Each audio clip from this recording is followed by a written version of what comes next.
بسم اللہ الرحمن الرحیم۔ خوش آمدید محمد عمر وائس کے ناظرین، السلام علیکم۔ آج سے 700 سال پہلے بغداد میں ایک بڑے پائے کے عالم رہائش پذیر تھے۔ ان کا نام تھا قاضی ابو بکر بغدادی۔ وہ قاضی ہونے کے ساتھ ساتھ ایک بلند پایہ محدث اور مقرر بھی تھے۔ دن کے وقت وہ عدالت میں مقدمات سنتے، جبکہ رات کو قرآن و حدیث کے طلباء کو تعلیم دیتے۔ یہ طلباء نہایت کثیر تعداد میں تھے، جن کے قیامت و عام کی ذمہ داری قاضی ابو بکر کے کندھوں پر تھی۔ وہ نہ صرف ان طلباء کو 2 وقت کا کھانا مہیا فرماتے، بلکہ ان کی رہائش کا بندوبست بھی ان کے ذمہ تھا۔ ایک دن ان کے شاگردوں نے ان سے پوچھا، حضرت آپ کی تنخواہ تو معمولی ہے، تو پھر یہ اتنے ڈھیر سارے اخراجات کہاں سے پورے کرتے ہیں؟ طلباء کا سوال سن کر قاضی صاحب مسکرائے، پھر کہا، یہ ایک راز ہے۔ اس راز پر سے پردہ تب تک نہیں اٹھ سکتا جب تک کہ میں تمہیں اپنے ماضی کے چند عجیب و غریب واقعات نہ سنا دوں۔ اس لیے بہتر ہے کہ فی الحال تم اس راز کو راز ہی رہنے دو۔ شاگرد سمجھے کہ شاید اس وقت ان کا کچھ بتانے کا ارادہ نہیں، لہٰذا وہ چپ ہو رہے۔ لیکن تھوڑے عرصے بعد شاگردوں نے ایک مرتبہ پھر عرض کی، استاد محترم، آپ نیک کاموں میں اس قدر خرچ کرتے ہیں، بظاہر آپ کی آمدنی کا بھی کوئی خاص ذریعہ نہیں، پھر یہ درہم و دینار آپ کے پاس کہاں سے آتے ہیں؟ استاد نے انہیں ایک مرتبہ پھر طرح دی اور مال کی نسبت اللہ تعالیٰ کی غیبی خزانوں کی طرف اشارہ کیا، لیکن اس بار شاگرد اس راز کو جاننے پر بضد تھے۔ شاگردوں کا اصرار دیکھتے ہوئے استاد نے بالآخر ان سے کہا، اس مال کے ساتھ میری جوانی کا ایک نہایت اہم واقعہ وابستہ ہے۔ بعض اوقات اللہ تعالیٰ اپنی قدرت سے انسان کو ایسے عجائبات دکھاتا ہے کہ اس کی عقل دنگ رہ جاتی ہے۔ میرے ساتھ بھی ایک ایسا ہی واقعہ پیش آیا تھا۔ لو سنو، یہ آج سے 30-32 سال پہلے کی بات ہے۔ میں ان دنوں جوان تھا اور علم دین کے حصول میں ہمہ وقت مشغول رہتا تھا۔ میرے ساتھ میرے چند دوست بھی تھے۔ ہماری دن رات کی مصروفیت یہی تھی کہ قرآن و حدیث پڑھتے اور باقی وقت تکرار یا مطالعے میں صرف کرتے۔ میں ان دنوں یہیں بغداد میں مقیم تھا۔ شہر کے علمی حلقوں میں ان دنوں مکہ معظمہ کے ایک عرب عالم کا بہت شہرہ تھا، جن کا نام شیخ عبداللہ عزام تھا۔ وہ علم حدیث میں یکتائے روزگار تھے اور دور دور سے طالبان علم آ کر ان کے درس میں شریک ہوتے۔ میں محدثین کی محفلوں میں بیٹھنے کا بڑا حریص تھا، چنانچہ میں نے اپنے ساتھیوں سے کہا کہ مکہ جا کر شیخ عبداللہ عزام کی صحبت سے فیضیاب ہونا چاہتا ہوں۔ آپ لوگوں کو اگر منظور ہو تو میرے ساتھ چلیں، ورنہ آپ لوگوں کی مرضی۔ میرے تینوں ساتھی شاید کم ہمت تھے، انہوں نے میرے ساتھ اتنی دور جانے سے صاف انکار کر دیا۔ چنانچہ رخصت سفر باندھا اور تنہائی منزلوں پر منزلیں مارتا ہوا مکہ معظمہ جا پہنچا۔ وہاں معلوم ہوا کہ شیخ عبداللہ عزام صاحب فراش ہیں اور وہ فی الحال درس حدیث کا سلسلہ موقوف ہے۔ یہ سن کر اگرچہ مجھے بہت مایوسی ہوئی، تاہم یہ جان کر کچھ سکون محسوس ہوا کہ مکہ میں ان دنوں بہت سے جلیل القدر علماء موجود ہیں جو مسجد حرم میں درس دیتے تھے۔ اگر شیخ عزام سے استفادہ نہیں ہو سکتا تو کم از کم ان بزرگوں سے علم حاصل کرنا ممکن تھا۔ چنانچہ میں واپس بغداد جانے کے بجائے وہیں ٹھہر گیا اور حرم کے علمی مجالس سے اپنی پیاس بجھانے لگا۔ ان دنوں میرے ساتھ ایک بدقسمتی یہ ہوئی کہ میرا زاد راہ ختم ہو گیا، لیکن میں نے اس کے چند پرواہ نہ کی۔ میرے پاس کچھ کھجوریں اور ستو موجود تھے، تھوڑا سا زیتون کا تیل بھی مل گیا۔ میں نے انہی چیزوں کو غنیمت جانا اور روکھی سوکھی کھا کر تحصیل علم میں مشغول رہنے لگا۔ چند ہی دنوں بعد میرا ذخیرہ خوراک ختم ہو گیا اور ایک دن ایسا آیا کہ میرے پاس کھانے کو کچھ بھی نہ رہا اور فاقوں تک نوبت آن پہنچی۔ اس حالت میں یہ سوچ کر گھر سے نکلا کہ شاید باہر سے کوئی چیز کھانے کی مل جائے، اور اگر کچھ بھی نہ ملا تو حرم جا کر اپنے رب سے مانگوں گا۔ میں گھر سے نکل کر گلی میں آ گیا۔ اتفاق سے مجھے سامنے ہی ایک ریشم کی تھیلی پڑی ملی۔ دوپہر کا وقت اور ہو کا عالم تھا۔ گلی بالکل سنسان تھی اور کوئی شخص بھی آس پاس نظر نہیں آ رہا تھا۔ میں نے وہ تھیلی اٹھائی اور گھر لے آیا۔ گھر آ کر تھیلی کھولی تو اس میں سفید رنگ کے خوبصورت موتیوں والا ایک ہار نکلا۔ میں نے اسے الٹ پلٹ کر دیکھا۔ ہار کے موتی ہر زاویے سے اس طرح چمکتے تھے کہ انہیں دیکھ کر آنکھیں چندیا جاتی تھیں۔ مجھے یہ سمجھنے میں ذرا بھی دشواری نہ ہوئی کہ یہ ایک بہت قیمتی ہار ہے۔ میں نے اسے تھیلی میں ڈال کر بستر کے نیچے چھپا دیا۔ ظہر سے عصر تک کا وقت اسی ادھیڑ پن میں گزر گیا۔ میں یہ سوچتا رہا کہ یہ تھیلی گلی میں کیوں پڑی تھی اور اتنا بیش قیمت ہار کس کا ہو سکتا ہے۔ اسی دوران عصر کی اذان بلند ہوئی اور میں نماز کی ادائیگی کے لیے حرم شریف چلا گیا۔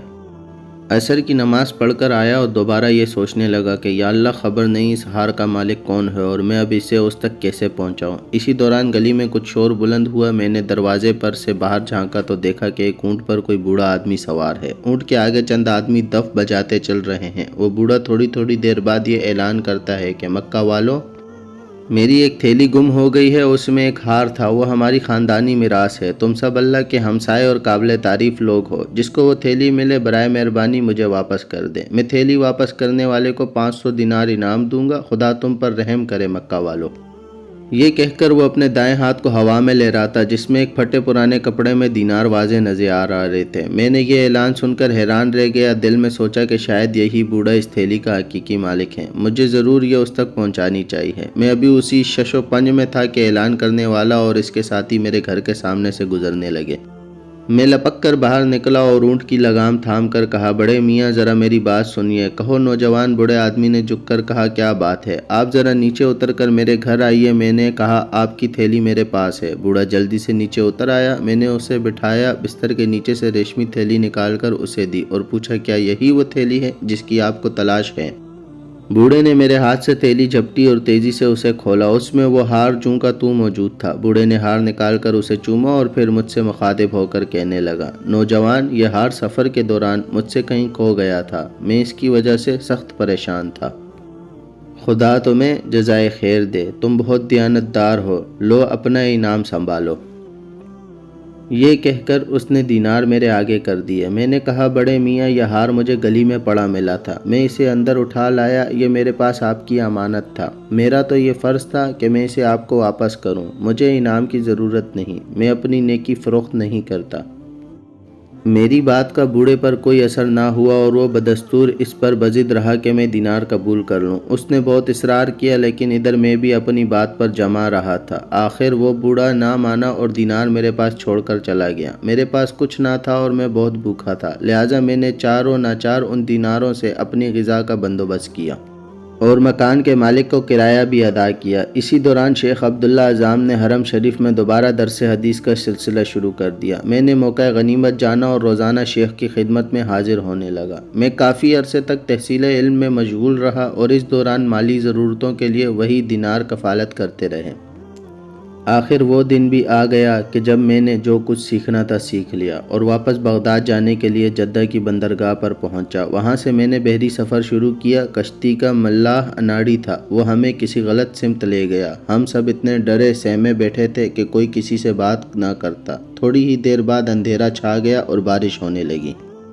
ملاح موسم کی شدت پر لعنت کرنے لگا۔ اسی دوران کشتی ہچکولے لینے لگی اور آخرکار ٹوٹ گئی۔ اس وقت ہم جس مصیبت سے دوچار تھے اس کا اندازہ لگانا آسان نہیں۔ آسمان پر بجلی کڑک رہی تھی اور نیچے سمندر کی طوفانی لہروں کا شور اور ایسے میں خوفزدہ مسافروں کی چیخ و پکار جاری تھی۔ میں اس سارے وقت میں آنکھیں بند کیے کشتی کے ایک تختے سے چمٹا رہا۔ سارا دن وہ تختہ سمندر میں تیرتا رہا۔ مجھے یہ بھی معلوم نہ تھا کہ میں کس طرف جا رہا ہوں اور باقی مسافروں کا کیا بنا۔ آخرکار خدا خدا کر کے وہ تختہ ایک جزیرے کے ساحل سے جا لگا۔ میں ساحل کی ریت پر جا لیٹا۔ جب ذرا حالت سنبھلی تو اٹھ کر آگے بڑھا اور جنگلی پھلوں سے اپنی بھوک مٹائی۔ جب حواس بحال ہوئے تو دیکھا کہ جزیرے کے وسط میں ایک مسجد ہے اور کچھ دوری آبادی بھی ہے۔ میں مسجد میں چلا گیا، وہاں قرآن پاک کے کچھ اوراق رکھے تھے، میں نے انہیں پڑھنے لگا۔ مجھے قرآن پڑھتے دیکھ کر آبادی میں سے کچھ مرد اور عورتیں میرے پاس آئے اور کہنے لگے، اے شیخ، کیا آپ عالم ہیں؟ میں ایک طالب علم ہوں، میں نے عاجزی سے کہا۔ وہ کہنے لگے، اے شیخ، ہم مسلمان ہیں لیکن قرآن پڑھنا نہیں جانتے، آپ مہربانی فرما کر ہمیں تلاوت سکھا دیں اور اگر ہو سکے تو کچھ لکھنے پڑھنے کی بھی مشق کروا دیں۔ چنانچہ میں نے یہ پیشکش قبول کر لی اور ان کے بچوں کو قرآن و کتابت سکھلانے لگا۔ اس کے بدلے مجھے صبح و شام کھانا مل جاتا۔ رفتہ رفتہ وہ لوگ مجھ سے بہت مانوس ہو گئے۔ وہ میری قدر کرتے تھے اور بڑے ادب سے حضرت الاستاذ کہہ کر مجھے پکارتے۔ میری زندگی کے دن یوں ہی گزر رہے تھے۔ مجھے یہ بھی معلوم نہ تھا کہ میں کہاں ہوں اور کن لوگوں کے درمیان ہوں۔ ایک دن ان کے ایک بزرگ میرے پاس آئے اور بولے، یا شیخ، یہاں ایک یتیم بچی ہے، خاصی مالدار ہے اور سلیقہ شعار بھی ہے، آپ شریف النفس ہیں اور تنہا بھی ہیں، ہم چاہتے ہیں کہ آپ اس بچی سے نکاح کر لیں، اس طرح آپ کی گزر بسر آسانی سے ہو سکے گی۔ میں نے انکار کر دیا، لیکن وہ لوگ مسلسل اصرار کرتے رہے اور مجھے اتنا مجبور کیا کہ آخرکار میں نے ان کی بات مان لی۔ چنانچہ میرے نکاح کے انتظامات ہوئے۔ نکاح کی رات جب میں نے اپنی دلہن کو دیکھا تو اس کے گلے میں وہی ہار تھا جو میں نے مکہ میں اس بوڑھے کو واپس کیا تھا۔ میں ہار دیکھ کر بہت حیران ہوا اور گھر سے باہر آ کر لوگوں کو سارا ماجرا سنایا۔ میری بات سن کر لوگوں نے اس زور سے نعرہ لگایا کہ ان کی آواز پورے جزیرے میں گونج گئی۔ میری حیرانی بنوز باقی تھی، بلکہ اس بات سے مجھے مزید حیرت ہوئی۔ مجھے پریشان دیکھ کر جزیرے والوں نے بتایا وہ بڑے میاں جنہیں آپ نے مکہ میں ہار واپس کیا تھا، اس بچی کے والد تھے۔ آپ سے پہلے وہی اس مسجد کے امام بھی تھے۔ وہ اکثر کہا کرتے تھے کہ مجھے زندگی میں سچے و ایماندار لوگ کم ہی ملے، ان میں وہ مسلمان نوجوان بھی شامل ہے جس نے مجھے میرا خاندانی ہار واپس کیا تھا۔ یا اللہ، میں تجھ سے دعا کرتا ہوں کہ مجھے اس سے دوبارہ ملا دے تاکہ اپنی بیٹی کا نکاح اس سے کر دوں۔ اور اب ایسا ہو بھی گیا۔ ہم سب قدرت کے اس اتفاق پر حیران ہیں کہ اسی خوشی میں ہم نے اللہ اکبر کا نعرہ لگایا ہے۔ ان کی بات سن کر مجھے بھی بہت خوشی ہوئی اور میں نے اللہ کا شکر ادا کیا۔ میں پھر اپنی بیوی کے ساتھ مدت تک اس جزیرے میں رہا اور بہت خوشگوار زندگی گزاری۔